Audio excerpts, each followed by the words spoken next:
දරිද්‍රතාවයේ පතුලේ සිටින පවුලක මවකගේ වේදනා බරිත බව ගීතයට නැගුණු මොහොතක් අපි මීළඟට. දැන් පුංචි දරුවා එක්ක සෙයිලමේ යනකොට කඩවීති එක්ක ඒ අතරින් යනකොට මේ පුංචි දරුවා සාමාන්‍යයෙන් අපි දන්න දෙයක් නේ සෙල්ලම් බඩු විච්චූර්ණ දේවල් රස මසවුලු ඉල්ලනවා අම්මගෙන් කරදර කරනවා වද කරනවා හරියට. හැබැයි මේ ගීතයට පාදක වෙලා තියෙන දරුවා එහෙම නෑ.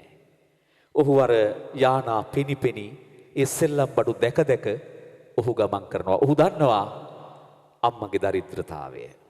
දුප්පත්කම දන්නවා. මම මේ අම්මට වදයක් කරදරයක් වෙන්න හොඳ නෑ මේවා ඉල්ලලා හඬලා කියලා. බොහොම අවබෝධයෙන් යනවා. හැබැයි අම්මට දුකයි වේදනයි. අම්මා කැමති ඕවා අල්ලලා ඉල්ලලා අඬපන් මගේ පුතේ කියලා තමයි අම්මා හිතන්නේ. එහෙම වුණා නම් මගේ හිතේ තියෙන මේ වේදනාව ටිකක් හරි තුනී වෙනවා. අන්න ඒ ගීතය තමයි අපි අද අහන්නේ. ඇයි පුතේ උඹ දුප්පත් මංගාව ඉපදුනේ දුක් විඳින්න. උඹ රජමැදුරක ඉපදුනා නම් උඹත් රජකී පුතුනේ. සොර එච්.එම්. ජයවර්ධනයන් ගීපද ලෝසන් බුලස් සිංහල කියන අපේ ප්‍රකට කලා ශිල්පියා ගීපද රචකයා හඬ මුසු කළේ මාලනී බුලස් සිංහල කියන අග්‍රගණ්‍ය ගායන ශිල්පිනිය. මෙවුරු හඬින් ඔබ අමන්දානන්දයට පත් කරන්නට අද ඔබට ගයන්නේ අංජලි හේරත්. හීනෙන් හිනා නොවේ මා හඬවාපන් මේ රෑමේ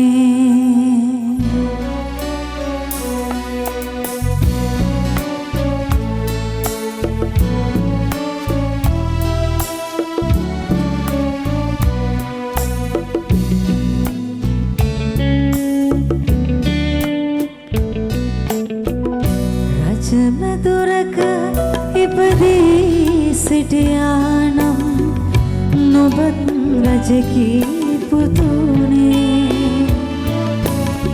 හිරිකඩ බාගෙන පොල්ලතු එගිලෙයි අද නුඹේ සිරියහනේ හීනෙන් හිනා නොවේ මා හඬවාපන් මේ රෑයාමේ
පොජුනක්